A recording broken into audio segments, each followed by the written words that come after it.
Public debt. Madam Speaker, as at the end of December 2023, Uganda's total public debt stood at 93.3 trillion, equivalent to US dollars 24.69 billion.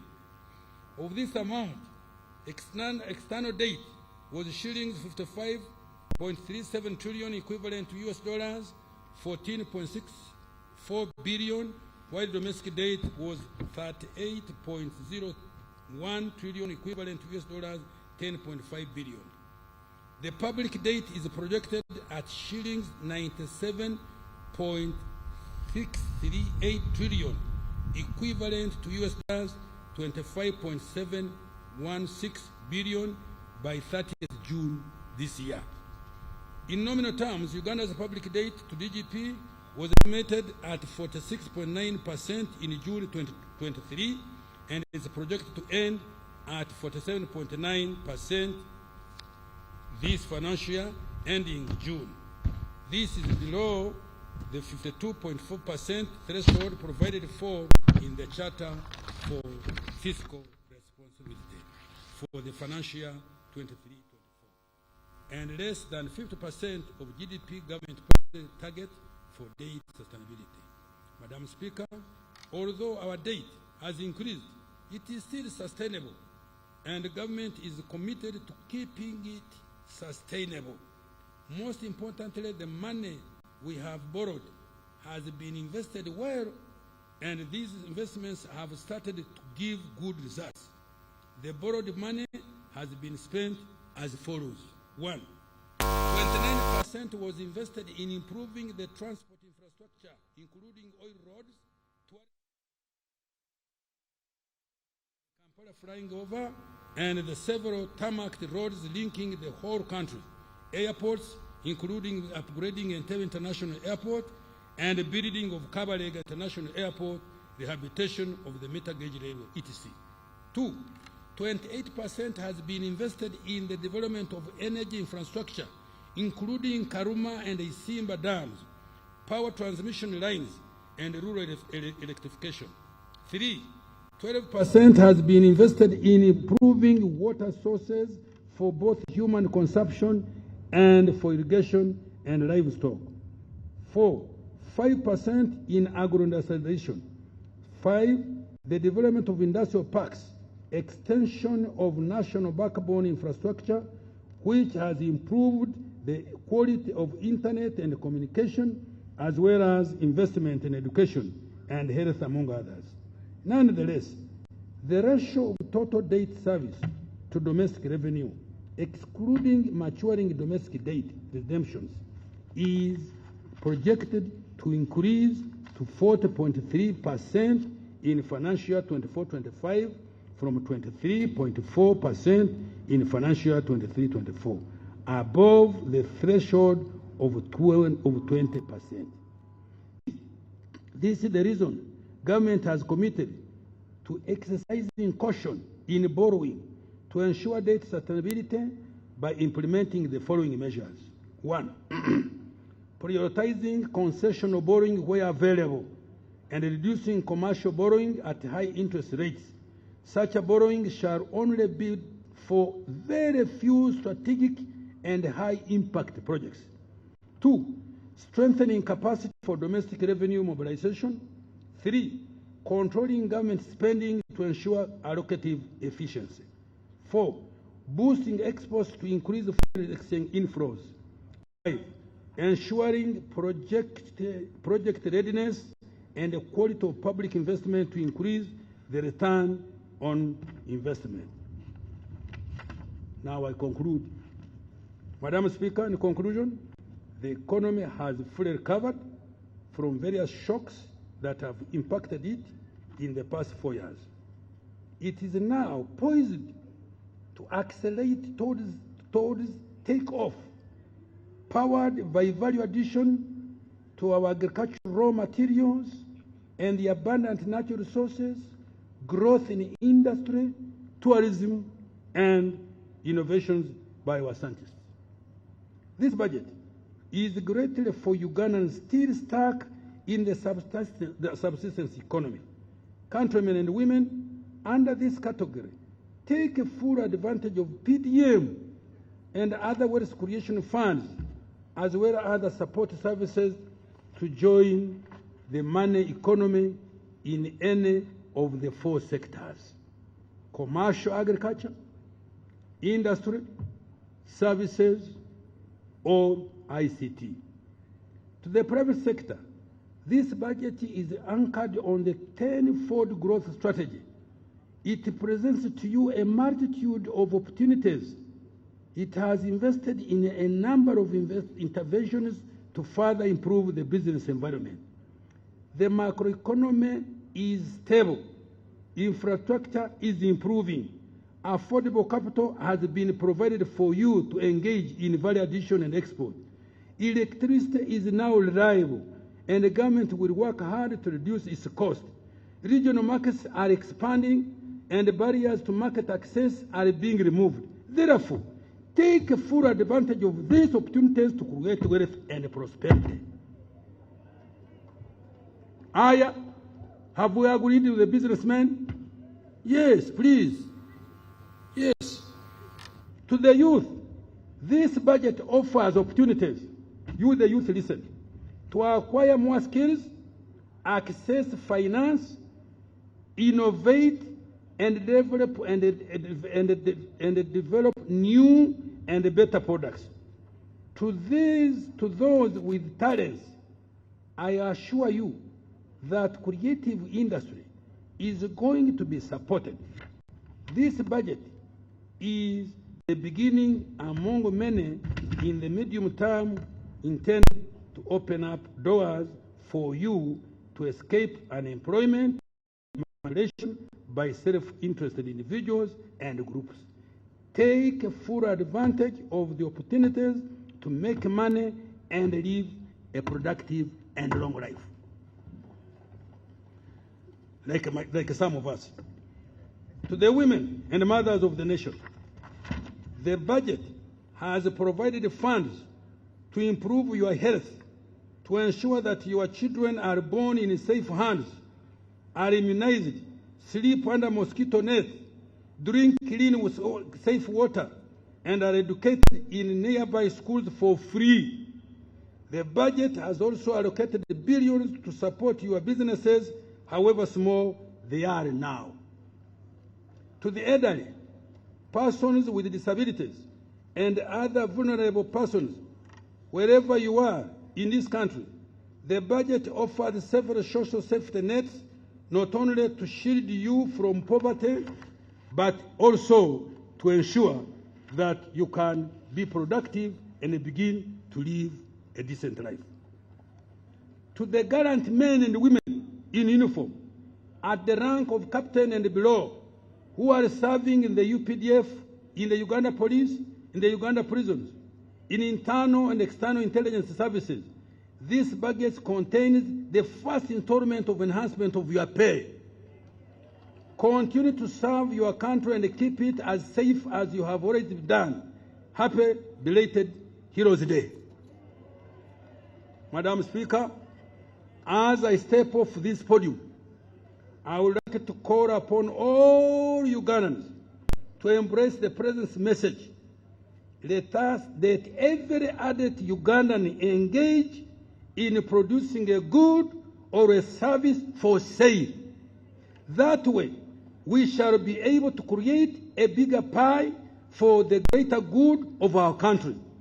I dedicate this budget to all the wealth creators. Madam Speaker, with that passionate statement, I wish to beg you to move. In the State of the Nation address, recently, I reminded you of the 3 historical missions of the African Revolution. I reminded you of the 4 ideological principles of the NRM and of how the Ugandan economy has not only grown from US dollars 1.5 billion in 1986 to now US dollars 55 billion by the exchange rate method, but also to US dollars 180 billion by the PPP method. I think the economists should get time and explain to you this difference between GDP by the exchange rate method, which is what the minister was talking about here, and GDP by the PPP method, the purchasing power parity method. The exchange rate method shrinks our economy because we are still importing items from abroad unnecessarily. We are importing unnecessarily. If you look at the size of our GDP by the PPP method, it is now 2 times the size of the South African economy when Mzee Mandela took over the leadership of that country in 1994. Because at that time, the GDP of South Africa was about 80 billion, 89 billion or something. So if you use the PPP method, the GDP of Uganda now is 2 times the size of the South African economy by the time the Mandela took over government there.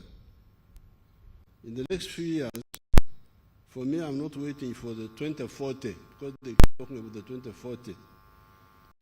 We shall catapult the economy to the size of the USD 500 billion. Why am I sure of this? It is because much of our economy today is comprised of raw materials that are in value nominally 10% of the value of the final products. By adding value to coffee, maize, forest products, minerals, etc., our economy will grow exponentially. You have seen the exports in this year. They grew by 38%. You saw the figures there, which the minister was showing you.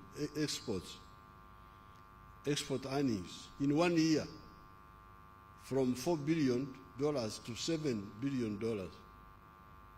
Rate of growth 38%. Because we are just underutilizing everything. This is the problem. Uganda importing furniture. You can imagine that? Importing furniture from Dubai, from India. Mama Janet here had to fight with those wonderful people in the Ministry of Education who were determined to buy furniture from India. Imagine, furniture in Tebe also takes money outside. Money is taken to buy dead people's clothes from outside. That's what the Banyankole call clothes of dead people. They are called mtwijuro. So that's what we spend $800 million on imported textiles.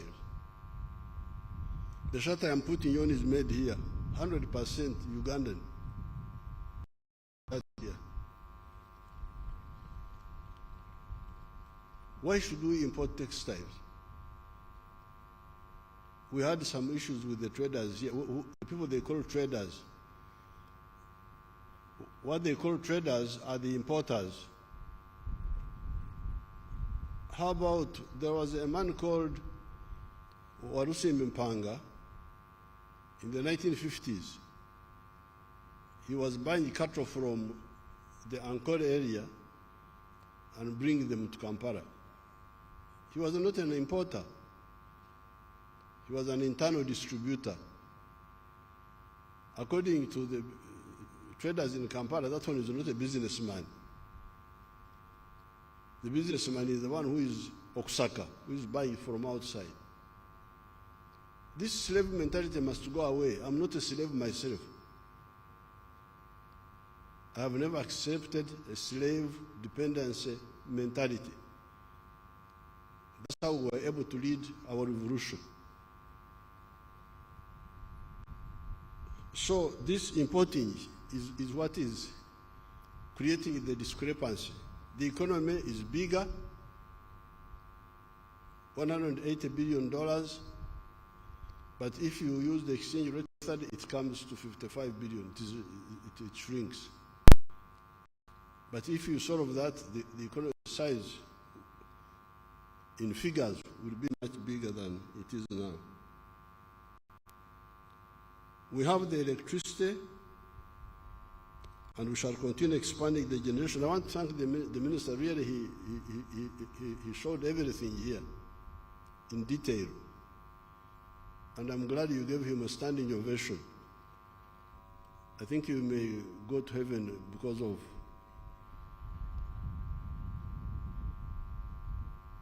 showing gratitude. Entasime Karachi. Entasime Karachi. Kare Bibilia. The one who does not thank, nobody will give him again. We have the electricity, and we shall continue expanding the generation and the transmission. The private sector is the main engine of growth and transformation. We already have a well-educated population that is easy to skill and is also innovative. As you saw, the science, the knowledge economy, those are our young people who are doing all those scientific innovations.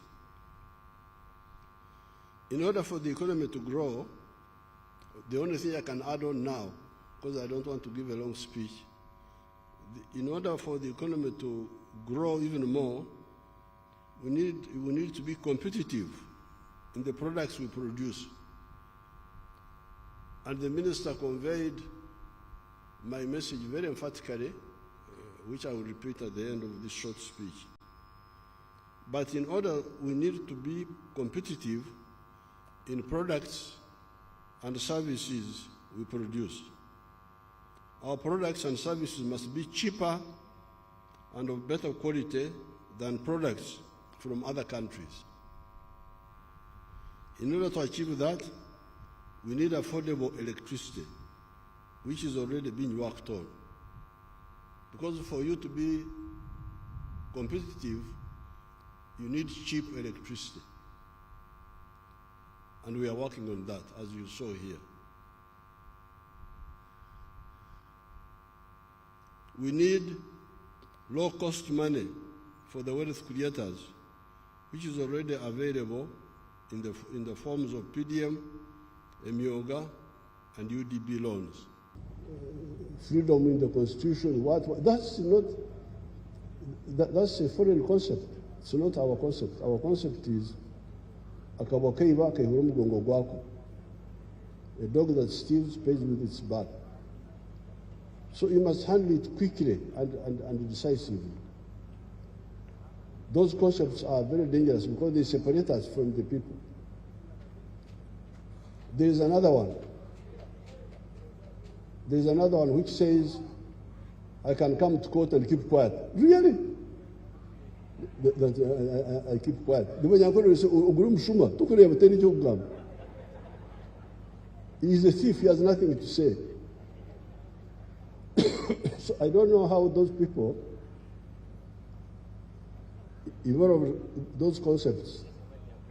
But please, here we should deal with our situation like we dealt with the issue of Zabron. That's how the NRA was saved. Otherwise, it would have been finished.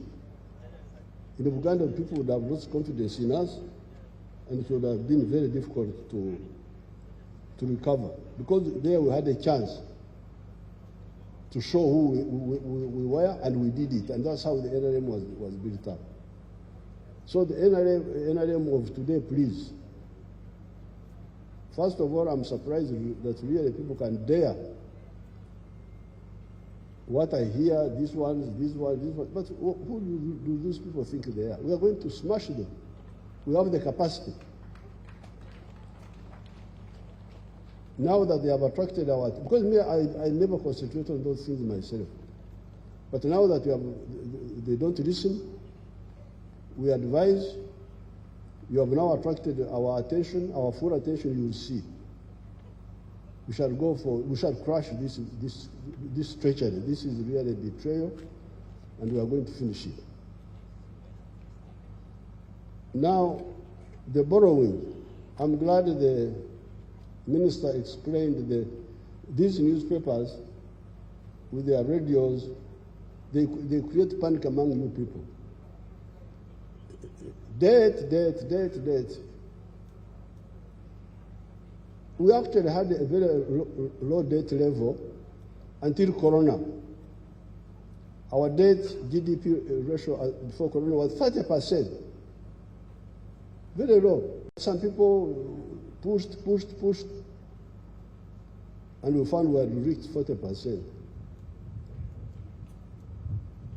But I don't believe in borrowing. My view is that I don't believe in this borrowing.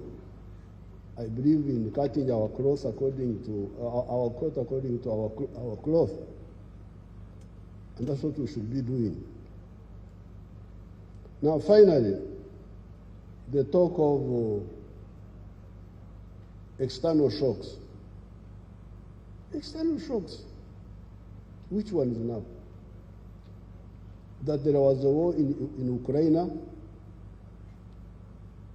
and that you are importing wheat from Ukraine and Russia, and now you're going to die. Hey, but why don't you eat muhogo? You remember I said, why don't you eat muhogo? Why do you eat wheat in the first place? Me, I don't eat wheat. I don't eat rice. I have my foods. For the last 8 years, I have my foods. The only time I ate rice was when I was in Tanzania, fighting Amin. So the external shocks, which one is now? Now the only one we have is petroleum. That one we are still importing from outside. Very soon we shall have our own petroleum. So therefore, let's concentrate on our strength and stop all this diversion. With these few words, I congratulate the Minister of Finance. He has done it now very well. I have nothing useful to add.